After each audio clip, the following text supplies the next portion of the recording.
দেখাইতে পারলে 5000 মার্কিন ডলার পুরস্কার দিয়েছে।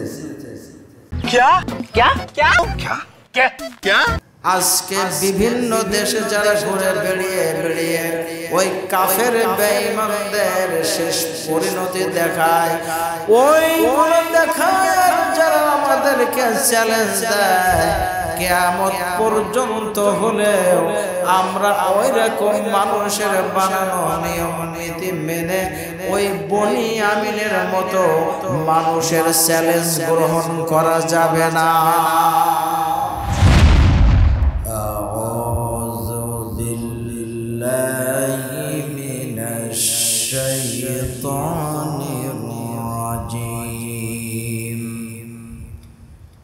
বিসমিল্লাহির রহমানির রহিম। ইন্নামাল মুমিনুনা আল্লাযীনা ইযা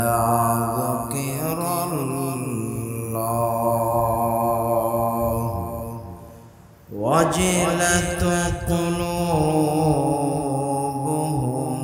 وإذا تليت عليهم آياته زادتهم إيمانا وعلى ربهم يتوكلون.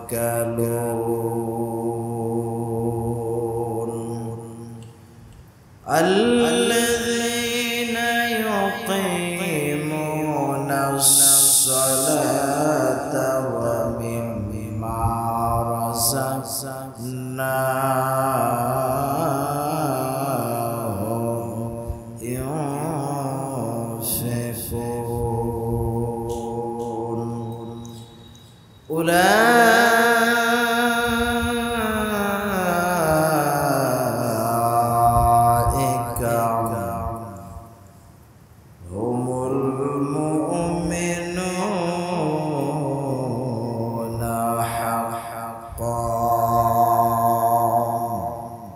لهم درجات عند ربهم ومغفرة ورزق كريم.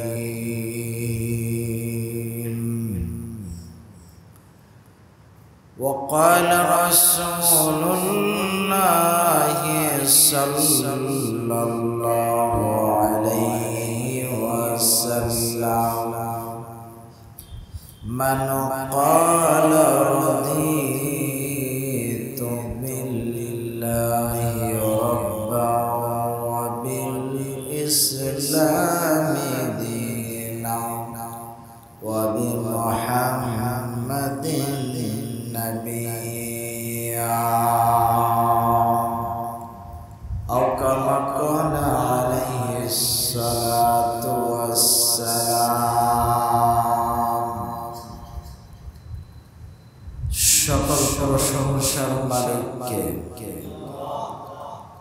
যে রব্বুল ইজ্জত ওয়াল জালাল আমাদেরকে জুমআর সালাত আদায় করার জন্য এই মসজিদে আসার তৌফিক দান করলেন, সেই মহান মালিককে খুশি করার জন্য বলছি আলহামদুলিল্লাহ। দরুদ ও সালাম পেশ করছি মানবতার মুক্তির মহান দিশারি নবী মুহাম্মদুর রাসূলুল্লাহ সাল্লাল্লাহু আলাইহি ওয়াসাল্লামের উপর। আল্লাহুম্মা সাল্লি আলাইহি আল্লাহুম্মা বারিক আলাইহি। সম্মানিত মুসল্লিবৃন্দ, আমি আপনাদের সামনে কুরআনুল কারীম সূরা আনফালের থেকে 3টে আয়াতে কারিমা তেলাওয়াত করেছি। বুখারী মুসলিমের থেকে একটি হাদিস উল্লেখ করেছি। অত্র আয়াতে কারিমা এবং হাদিসের আলোকে সংক্ষিপ্ত পরিসরে কিছু কথা আপনাদেরকে শোনানোর চেষ্টা করব ইনশাআল্লাহ। একজন মানুষ পৃথিবীতে আসার পরে বর্তমান সিচুয়েশনে আমরা মনে করি একটা মানুষ যদি অনেক টাকাওয়ালা হয়ে যায়, অনেক ধন সম্পদের মালিক হয়ে যায়, বাড়ি গাড়ির মালিক হয়ে যায়, ক্ষমতাবান হয়ে যায়, আমরা তাদেরকে মনে করি সফল। ঠিক না? কিন্তু আল্লাহ সুবহানাহু ওয়া তাআলা আমাদের সম্পর্কে সে কথা বলেন নাই, বরঞ্চ আল্লাহ সুবহানাহু ওয়া তাআলা আমাদের সম্পর্কে কোরআনুল কারীমের মধ্যে ভিন্নভাবে কয়েকটি কথা বলেছেন যে সফলকাম কারা, সফলকাম ব্যক্তিদের কিছু ধারাবাহিক গুণাবলী আল্লাহ সুবহানাহু ওয়া তাআলা বর্ণনা করেছেন। এজন্য আল্লাহ সুবহানাহু ওয়া তাআলা আমাদেরকে যুগে যুগে যে সমস্ত নবী আলাইহিস সালাম পাঠিয়েছিলেন সৎ পথে মানুষদেরকে আহ্বান করার জন্য, সেইগুলা যেমন জানতে বলেছেন, বুঝতে বলেছেন, ঠিক একইভাবে যুগে যুগে নবীদের বিপক্ষে এক শ্রেণীর পাপিষ্ঠ বান্দারা দাঁড়িয়ে গেছে, তাদের সম্পর্কেও আল্লাহ রাব্বুল আলামিন আমাদেরকে জানার জন্য বলেছেন। যেমন আল্লাহ সুবহানাহু ওয়া তাআলা বলেন, কুল সিরু ফিল আরদি ফাকাইফা কানা আকিবাতুল মুকাজ্জিবিন।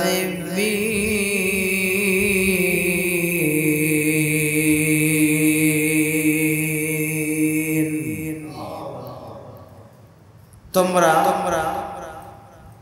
আমার জমিনে ভ্রমণ করো, দেশ হতে বিদেশ, দেশান্তর, বিভিন্ন জায়গায় তোমরা ভ্রমণ করে দেখো যারা আমি আল্লাহকে অস্বীকার করেছে তাদের পরিণতি কি হয়েছিল, এটা দেখতে বলছেন কে? আল্লাহ। তা আমাদের এখনো ওইরকম অ্যাবিলিটি অনেকের হয়ে ওঠে নাই যে আমরা নিজের দেশটাই সম্পূর্ণ ঘুরে দেখবো, এতটুকু এখনো আমাদের সুযোগ হয়। বিদেশ তো দূরের কথা, তবে এখন আমাদের দেশের একজন ব্যক্তি যার নাম না বললেই না, নাম হচ্ছে বনি আমিন। বনি আমিন নামে একজন আমাদের মুসলিম ভাই, তিনি দেশ বিদেশে ঘুরে বেড়ান। তার বাড়ি সম্ভবত চট্টগ্রামে, তার জন্মস্থান। তিনি অস্ট্রেলিয়া প্রবাসী। তা কয়েকটি ভিডিও ফুটেজ আমার সামনে এসেছে। তিনি যা ইনকাম করেন তার স্ত্রীর সাথে করে বিভিন্ন দেশ ভ্রমণ করে। তো বেশ কিছু মিথ্যাবাদীদের পরিণতির জায়গা ভিডিওর মাধ্যমে দেখায়, সেগুলো দেখলে মনের মধ্যে আগ্রহ জাগে যে ওই আমাদের বনি আমিন ভাইয়ের মতো যদি আমরা ঘুরে একটু দেখতে পারতাম স্বচক্ষে যে ফিরাউনের লাশটা এখন কেমন রয়েছে, আবু জাহেলের বাড়িটা জায়গার কি অবস্থা, যারা মারা গিয়েছিল নবীজির বিপক্ষে যুদ্ধ করতে, যে বদরের প্রান্তরে, উহুদের প্রান্তরে, তাদের সেই যে কূপের মধ্যে ফেলে দেওয়া হয়েছিল ওই জায়গাগুলো দেখা যেত, তো মনে হয় নিজের মনের কাছ থেকে আরো ভালো লাগতো। তো ওই ভাইয়ের কথা উল্লেখ করছে জন্য তিনি সাম্প্রতিককালে দুইটা পোস্ট করেছেন ফেসবুকে, খুব গুরুত্বপূর্ণ, আমার কাছে ভালো লেগেছে। তিনি একটা পোস্ট করেছেন, বাংলাদেশে এমন একটি দল আছে যেই দলের কোনো একটা জায়গার কোন নেতা কর্মী চাঁদা আদায় করেছে বা অন্যায় অপরাধমূলক রাষ্ট্রের সম্পদ গ্রাস করেছে বা অন্যায়ের সাথে প্রকাশ্যভাবে জড়িত আছে, দেখাইতে পারলে ৫,০০০ মার্কিন ডলার পুরস্কার দিয়েছে। বুঝতে পারছেন? আপনারা বুঝে নেন, আমি নাম আর বলছি না। সে নাম উল্লেখ করে বলেছে, তো নাম কি বলে দেব? আমি নাম আর বলছি, বুঝতেই পারছি।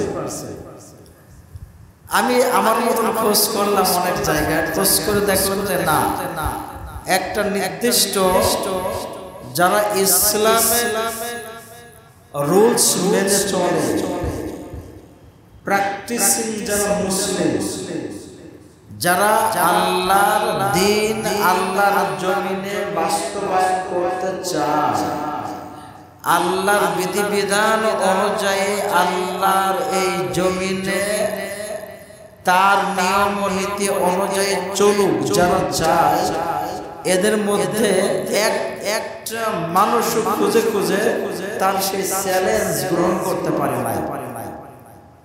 বুঝতে পারছেন? আবার আরেকটা পোস্ট দিয়েছে নির্দিষ্টটা দলের নাম দিয়ে, যে এই দলটা সামনে ক্ষমতায় যাওয়ার জন্য যেভাবে উঠে পড়ে লেগেছে, এই দলের কোনো একটা ইউনিয়ন পর্যায় থেকে শুরু করে নিয়ে সব জায়গার কথা বলেছেন, যে একটা জায়গায় যদি চাঁদাবাজি, যদি রাহাজানি, যদি খারাপ কাজ থেকে মুক্ত দেখাইতে কেউ পারে, তাহলেও আমি তাকে পুরস্কার দেব। এই চ্যালেঞ্জ কেউ গ্রহণ করতে পারে না। তাহলে উনি যে সমস্ত বিষয়গুলো আমাদের সামনে নিয়ে আসছে, এই বিষয়গুলো কিন্তু আমাদের জন্য একটা অন্যরকম মেসেজ দেয়, অন্যরকম একটা চেতনা ইঙ্গিত দিচ্ছে, ঠিক না? কিন্তু আল্লাহ রাব্বুল আলামিন সেই ইঙ্গিতটা আমাদের জন্য আজ থেকে ১৪৫০ বছর আগে দিয়ে রেখেছে। আমরা অগ্রিম বলি সুবহানাল্লাহ। কি সেই মেসেজটা আমরা আল্লাহর ভাষায় জানার চেষ্টা করি। আল্লাহ বলছেন, আলিফ লাম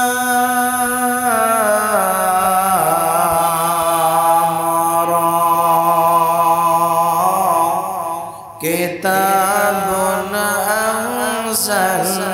আনজালনাহু ইলাইকা লিতুখরিজান নাসা মিনাল যুলুমাতি ইলান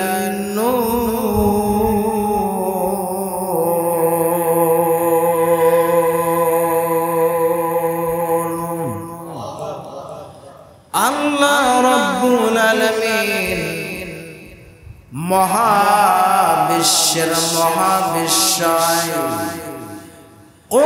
কুরআনুল কারীমের ১১৪টি সূরার ২৯টি সূরার প্রথমে আল হুরুফুল মুকাত্তাআ যেগুলাকে বলা হয়, যেমন আমরা সূরা বাকারার প্রথমে পড়ি আলিফ লাম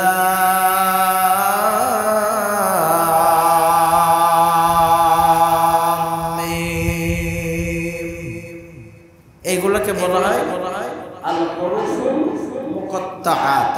এর অর্থ একমাত্র কেবলমাত্র জানেন কে? আল্লাহ। এইগুলো আল্লাহ মাঝে মাঝে এইরকম অক্ষর দিয়ে আয়াত নাজিলের মাধ্যমে কাফেরদের সাথে চ্যালেঞ্জ দেয় যে তোমরা বলো কোরআন মুহাম্মদ বানায়ে বানায়ে বলে, তো তোমরা এতটুকু এইরকম কয়েকটা অক্ষর বানিয়ে এইরকম একটা আয়াত বানিয়ে আমার কোরআনের বিপরীতে দাঁড় করা। আল্লাহু আকবার বলে। কাফেররা পেরেছে? ঠিক একইভাবে আল্লাহ এই সূরা ইব্রাহিমের প্রথম আয়াতের প্রথমে এই চ্যালেঞ্জটা দিয়েছেন, আলিফ লাম রা। এর অর্থ জানেন কে? তারপরে আল্লাহ বলছেন কিতাবুন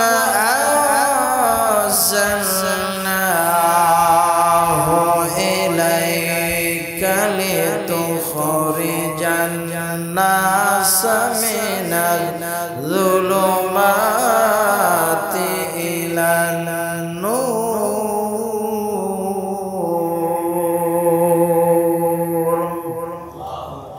আল্লাহ পাক রব্বুল আলামিন বিশ্ব নবীকে ডেকে ডেকে বলছেন,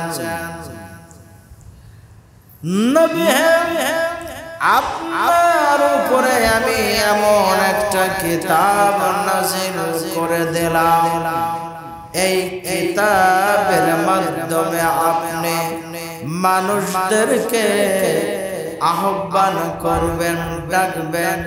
এই কিতাবের মাধ্যমে আপনি মানুষদেরকে অন্ধকারের রাস্তা থেকে আলোর রাস্তায় নিয়ে আসবে।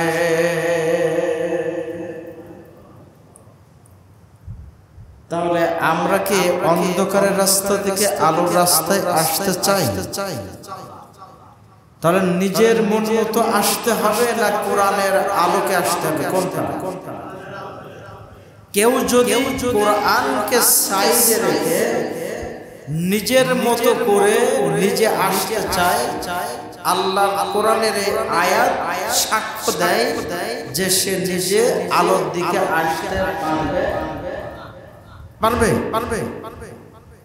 আল্লাহ বলছে আলোর দিকে নিয়ে আসতে হবে কিসের মাধ্যমে? কোরআনের মাধ্যমে। এখন আপনার কাছে কোরআন ভালো লাগবে না, কোরআন বললেন মসজিদে। কোরআন হচ্ছে ধর্মীয় জিনিস, ওটা খালি মসজিদে থাকবে, মসজিদের মধ্যেই ওর নিয়ম নীতি চলবে, মসজিদের বাইরে চলবে আমাদের বানানো নিয়ম নীতি। তাহলে কি আপনি হেদায়েত পাবেন? কথা বলেন। হেদায়েত পাওয়া যাবে না। বরঞ্চ বলি আমিনের মতো মানুষ যারা বাংলাদেশে জন্মগ্রহণ করে আজকে বিভিন্ন দেশে যারা ঘুরে বেড়িয়ে ওই কাফের বেঈমানদের শেষ পরিণতি দেখায়, ওইগুলো দেখায় যারা আমাদেরকে চ্যালেঞ্জ দেয়, কিয়ামত পর্যন্ত হলেও আমরা ওই রকম মানুষের বানানো নিয়ম নীতি মেনে ওই বনি আমিনের মতো মানুষের চ্যালেঞ্জ গ্রহণ করা যাবে না। যাবে না। তাহলে চ্যালেঞ্জ গ্রহণ করা যাবে কিভাবে, কখন, কেমন করে? এবার আসুন আমরা জানি। আল্লাহ বলছেন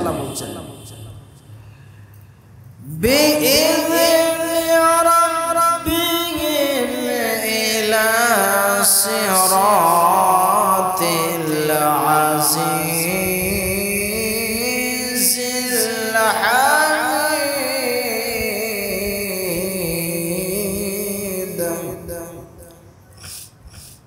আল্লাহ পাক বলেন আপনি মহামহিয়ান পরাক্রমশালী আল্লাহ রব্বুল আলামিনের নির্দেশ ক্রমে আল্লাহ রব্বুল আলামিনের পথের দিকে মানুষদেরকে এই কোরআনের মাধ্যমে আপনি ডাকবেন। সুবহানাল্লাহ। আমরা কি ডাকতে রাজি আছি? তবে আমরা মানতে রাজি না। ঠিক না? ঠিক না? ঠিক না? আমরা মানুষদেরকে কিছু কিছুটা পয়েন্টে নিজেদের জীবনে ওইভাবে কোরআনের বিধিবিধান পালন করতে রাজি নাই। খারাপ মনে করবেন না। যদি আমরা মানতে রাজি থাকতাম তাহলে আমাদেরকে আল্লাহ রাব্বুল আলামিন কয়েকটি ক্যাটাগরি কয়েকটি বৈশিষ্ট্যের কথা আমাদেরকে উল্লেখ করছেন যে যদি তোমরা আসলে কোরআনওয়ালা বলেন কোরআনওয়ালা হতে পারো, নবীওয়ালা হতে পারো, তাহলে তোমাদের মধ্যে কিছু পরিবর্তন দেখা যাবে। আল্লাহ রাব্বুল আলামিন এবার আমাদেরকে সেই কিছু যোগ্যতা অর্জনকারী বান্দাদের তালিকা বর্ণনা করছেন যে আসলে তোমরা যদি কোরআনওয়ালা নবীওয়ালা কাজ করে থাকো বা সেই দলে তোমাদের নাম লেখাইতে পারো তাহলে এই কোরআন তোমাদেরকে কিছু পরিবর্তন করে দেবে। সুবহানাল্লাহ। কি করে দেবে? পরিবর্তন। আসুন এখন আমাদের পরিবর্তন কতটুকু আমরা করতে পেরেছি আল্লাহর কোরআনের সাথে একটু মিলাইয়ে দেখে, ঠিক না? সেই পরিবর্তন কি আল্লাহ বলছেন, ইন্নামাল মুমিনুনা আল্লাযীনা ইযা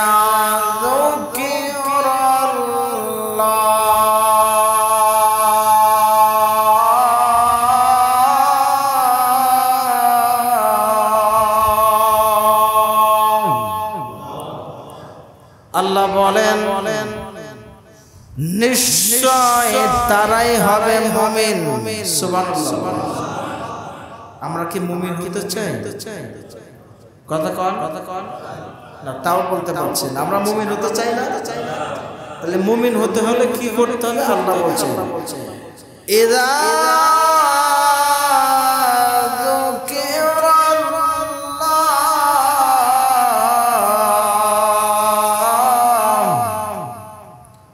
আল্লাহর জিকির করা লাগবে। কার জিকির? আরো জোরে বলেন। এখানে জিকির বলতে আল্লাহ রাব্বুল আলামিন কোরআনুল কারীমকে বুঝিয়েছে।